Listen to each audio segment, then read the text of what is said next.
सभी पदाधिकारीगण, सभी शिक्षकगण, इस क्षेत्र के सभी अभिभावकगण, जनप्रतिनिधिगण और प्यारे बच्चों, मैं सबसे पहले यमकेश्वर महादेव की इस पावन धरा को नमन करता हूं और आप सबको इंटरमीडिएट कॉलेज यमकेश्वर को इस नवनिर्मित भवन के लोकार्पण के अवसर पर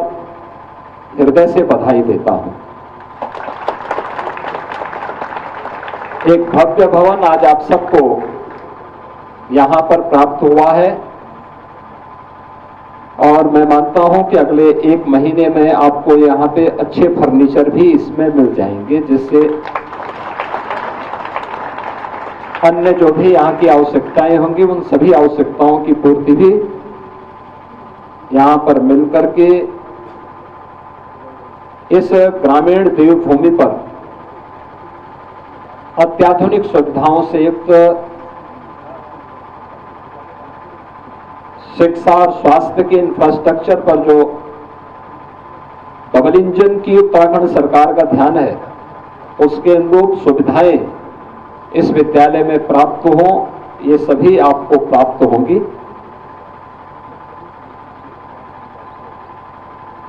मुझे प्रसन्नता है कि उत्तराखंड अपनी स्थापना की रजत जयंती वर्ष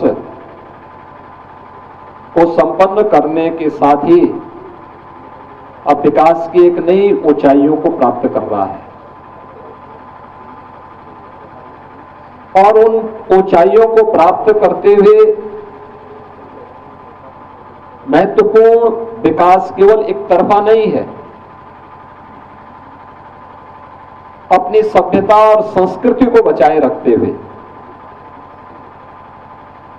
अपने उच्च आध्यात्मिक मूल्यों और सांस्कृतिक मूल्यों का संरक्षण करते हुए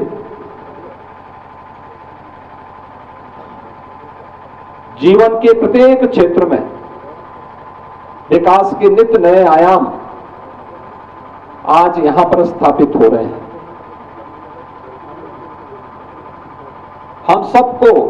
इस बारे में ध्यान रखना होगा कि भौतिक विकास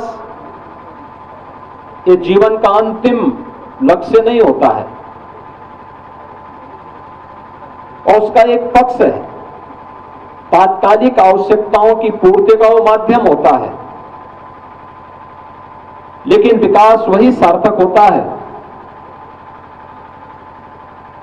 जो अपनी सभ्यता, अपनी संस्कृति के मूल्यों का संरक्षण करते हुए,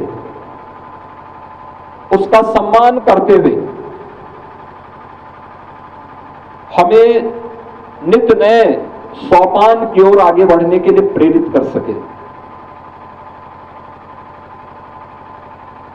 उस नित्य नए सोपान को अग्रसर करने के लिए हमारे शिक्षा के केंद्रों को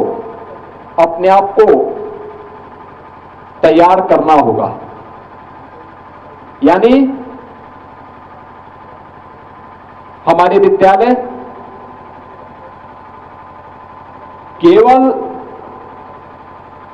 पुस्तकीय ज्ञान तक सीमित न रहे। याद करना, हर सनातन धर्मावलंबी अपने साथ अपना गोत्र लेकर के चलता है। वह गोत्र उसके खानदान के किसी पूर्वज का नहीं होता, वो किसी ऋषि का होता है। कोई अपने को भारद्वाज गोत्र का बोलता है, कोई गर्भ गोत्र का बोलता है, कोई किसी अन्य गोत्र के साथ वो अपने परंपरा को जोड़ता है। यानी जब हम गोत्र की बात करते हैं, प्रवर की बात करते हैं, तो ये बातें हम तब करते हैं जब हमारी अपनी ऋषि परंपरा के प्रति अपनी कृतज्ञता ज्ञापित करते हुए